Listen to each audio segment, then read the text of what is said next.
I've been watching over, ever since I departed. Somehow found my way to, well, I guess you could call it a kind of limbo. I can't seem to leave this land that I wasn't born in, but shackled to. I wanted to go back home. But how can it be when you're on? That's not a home. Sometimes I consider visiting. I want to, as much as I can't bring myself to. I've gotten close. Geez, I can almost taste the grass. I feel the roll of them hills. The colours faded. They'd already started to fade.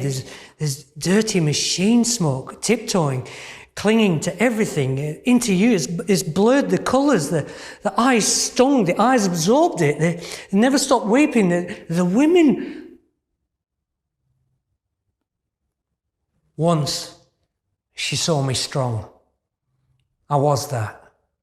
I was that when she looked at me and everything was worth fighting for. Then the kids looked at me the same eyes, looking up, twinkling at my star.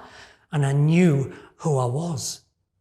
I knew we had to stand up against those steel monsters that clanked and steamed to the tune of the rich, put us in danger, out of work. Yeah, I instigated it, I'll not lie. My only regret is George. He was 18, my eldest. Well, he went in. I was so fucking proud. He smashed that steel monster. I was the lookout. They said I was the head of it. Called them the swing riots. Well, that was the charge. We led 2, so 7 years apiece, 14 each, father and son. Van Diemen's, here we come. 1837. Father's gift to a son. Prisoners of the crown nabbed us because we were making a fuss, getting in the way of the aristocrats making more money. Agitators, well, we had to go, and far. Of course, Van Diemen's is about as far as you could go. It wasn't just me, there were thousands of us transported for standing up against the progress that was hurting us, our families. Then in England, they were working orphan children, 14-hour days, 6 days in dangerous factories. No shoes. We didn't win then. Things did eventually change a little. I always wonder, did they intend for the chains they put around our necks to be weighing on us still, generation after generation? Did they plan that? Or was it just a lucky flow-on, to smash the full bloodlines of the agitators ever after? I've watched them. My great-great-great-grandkids, some barely alive, some still trying to break free, still hiding their convict line. I used to think that way too, but now, after watching for so long, a ghost still searching for a home, I want to tell them all, you ought to be proud. Lots of us were standing up, they shut us up, they ground us down, so you too are ashamed of your convict line. That's what we were taught. You ought to be proud. Some of us were standing up for you. Some were just trying to get ahead, make ends meet. We built all the roads, we laid the tracks, we were forced labour.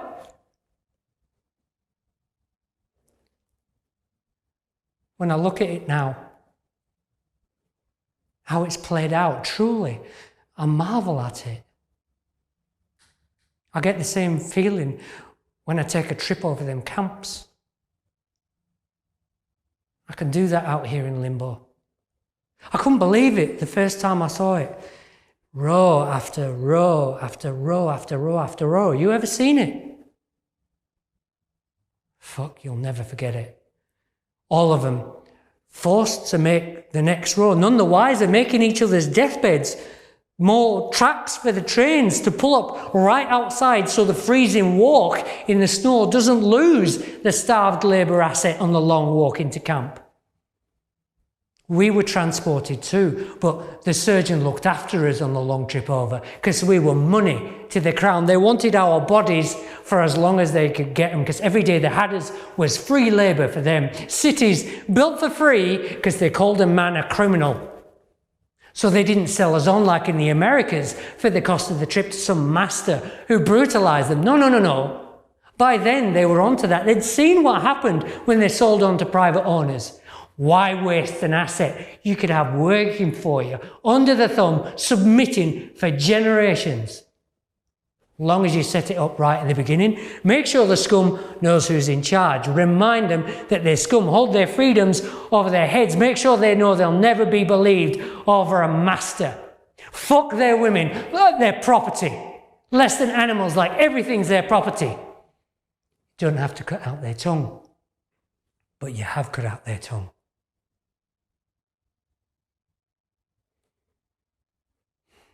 I'm not sure if much has changed under the surface. You've got your special camps just for old people, ones just for the kids, boxes that you choose to live in, working all on top of each other. They look a lot like prisons to me. You might as well be chained to them machines you've got now. You're still under the whip of your smiling masters. They've all got their particular targets, these masters. Women, black fellas, brown fellas, any colour will do. No one seems to get left out except the masters, of course. Mostly I can't see their faces, the real masters, because they've got someone else doing the dirty work for them. This is what I've noticed over the years. They're trying to confuse us, turn us against each other, because the true masters, the crown for one, they're for sure never getting their hands dirty. They're hidden. I haven't met any since I've been out here watching. Watching as my line gets quieter, angrier, more lost, drunk. There's definitely no fight left in the line now. It's wiped that right out. I keep thinking that we were strong, smart. Why would your own want to kill that out? The redcoats, the ones with the guns and chains, they could change the rules as they saw fit. Extend the sentence. If you were a bad boy, take your wife, deny it. Who'd believe you anyhow? There's no tongue then. No tongue now. The blacks had no chance. Disease, guns, greed. Here in this country, if we were let off after our chain gang stint, after 5, 10, 15 years of forced labour, we did take the land that was getting sold to us by the redcoats who'd taken it as their own. I know it was wrong. I wish we'd never touched this land. It wasn't ours to scar. I hang my head in shame at the thought of building my own steel monster on top of the graves of the black fellas, following the redcoat lead. When I was pardoned, that's what I did. I built the thing I so long ago rioted to destroy. Insane. I see now how they trained me through the floggings, the hours, the starvation of my family,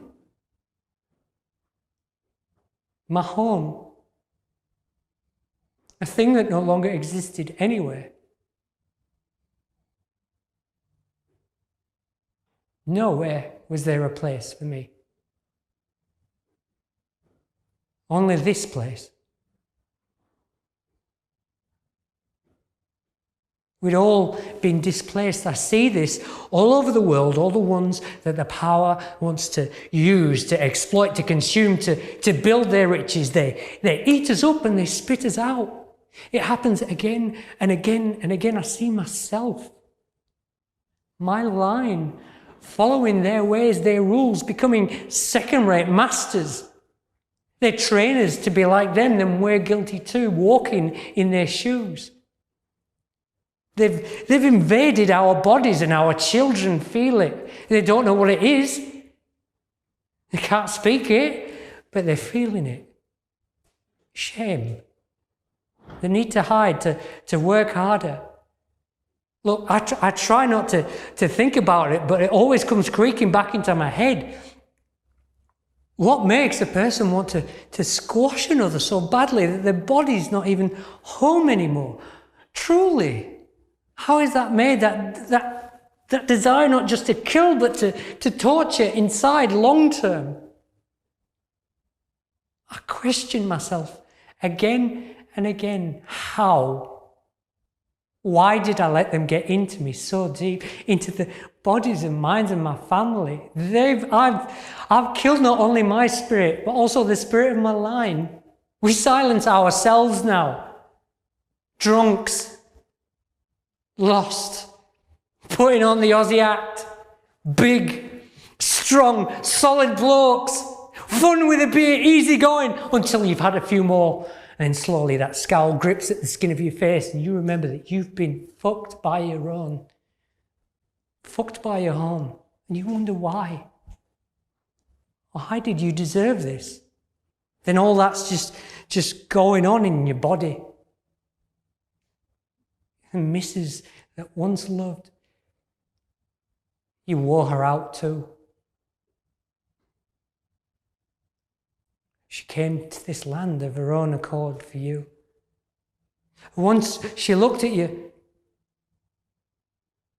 you tried to get a hobby, get a job, but the same thing hammers at your head. The hammer of the machines, the pitchforks, the heat, the floggings, the voices that tell you you're low-life shit. Then that young fella grabs the footy and runs down the field full of vibrance. He's got that fucking ball and he's going to kick the ball for 6. And some huge bastard tackles him just as he kicks. You flip the kitchen table. Everything goes flying. The missus just stares. It's not the first time. The eyes that once adored. Paralysed. Struck. You storm out. Can't see that. Don't want it to be true. Knowing that you did it. You did it. Go to the garage. Open the fridge. You sit there in your shorts and your singlet with your tinny. You say nothing. Say nothing.